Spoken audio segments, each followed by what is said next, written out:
Before we delve into attachment theory, let's take a closer look at what John Bowlby established. 1. Children aged between 6 and 30 months are highly likely to form emotional attachments to familiar caregivers, particularly when these adults are sensitive and responsive to the child's cues. Now, picture a 6-month-old baby. Their means of communication are still quite limited. They coo with pleasure, cry, make eye contact, and convey messages through their body language. 2. We can observe emotional attachment through child's behavior. They display a preference for familiar adults, seek closeness to them, especially in times of distress, and use these trusted adults as a secure base from which to explore their surroundings. 3. The formation of emotional attachments is crucial because it serves as a foundational element in a child's emotional and personality development. And 4. Certain events can disrupt a secure attachment to the primary caregiver. Abrupt separations from a familiar caregiver, like a young toddler's hospital stay in isolation, or caregiver's inability to be responsive to the child's needs, can have both short-term and potentially long-term impacts on the child's emotional and cognitive development. Now, let's shift our focus to Mary Ainsworth and her development of the strange situation experiment. In brief, this experiment involves a mother and her 1-year-old entering an unfamiliar room with toys on the floor. The child is allowed to play with the toys while the mother sits in a chair, reading a magazine. A stranger enters and may attempt to interact with the child. Subsequently, the mother leaves, returns, the stranger departs, and then the mother leaves again.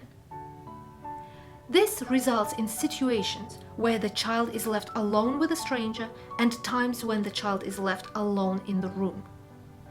The child's behavior is recorded in each situation, including their emotional state and the extent of their exploration. This experiment led to the identification of 3 attachment styles, with a 4th added later in 1990 with Mary Ainsworth's support. Researchers discovered that about 70% of the children displayed secure attachment. They explored freely with the mother present, using her as a safe base, became visibly upset when the mother left, and were happy when she returned. However, there were also children identified with anxious, avoidant, insecure attachment. Children in this category tended to ignore the mother's comings and goings and explored the environment less. While these behaviors puzzled researchers in the 1970s, later studies revealed that this behavior masks distress, as evidenced by their elevated heart rate. Another group exhibited anxious, resistant, insecure attachment. These children were clingy even before the mother left the room and were difficult to soothe upon her return. In 1990, Mary Main introduced a 4th attachment type: disorganized, disoriented, insecure attachment. Unlike the other categories, children in this group did not exhibit distinct patterns of behavior. They alternated between seeking proximity with caregiver and showing strong avoidance of them. They appeared dazed or disoriented during reunions with the caregiver. This behavior often results from severe neglect or abuse during infancy. Subsequent studies revealed that this group had higher cortisol levels in their saliva compared to the other 3 groups. Now let's consider how these attachment styles affect us later in life.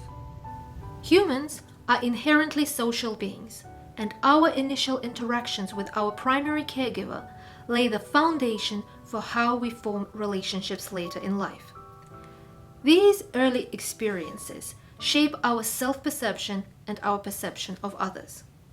For example, a child with secure attachment tends to view themselves as good and others as good and trustworthy. Conversely, children with an avoidant attachment style may view themselves as good but may struggle to trust others. Anxious children often see themselves as bad but view others as good. Lastly, those in the disorganized group tend to view both themselves and others as bad. How does this worldview impact relationships later in life? Individuals with a secure attachment style tend to develop healthy, lasting relationships with others. Those with an anxious attachment style may come across as needy and clingy, potentially pushing away friends with their behavior. Meanwhile, individuals with an avoidant attachment style often project self-sufficiency and a lack of need for others, all the while longing for meaningful and secure relationships deep down. Research conducted in American Christian universities explored the effects of attachment on a person's perception of God. This research indicated that individuals with an anxious attachment style might believe that God is seeking an opportunity to punish or reject them. Yet, they may also feel a strong inner pull towards pursuing a relationship with God. People with an avoidant attachment style tend to view God as distant and inaccessible, whereas those with secure attachment view God as a loving Heavenly Father whom they can trust. The most encouraging aspect of attachment styles is that they are not fixed features in a person's life. They are tendencies that can influence relationships.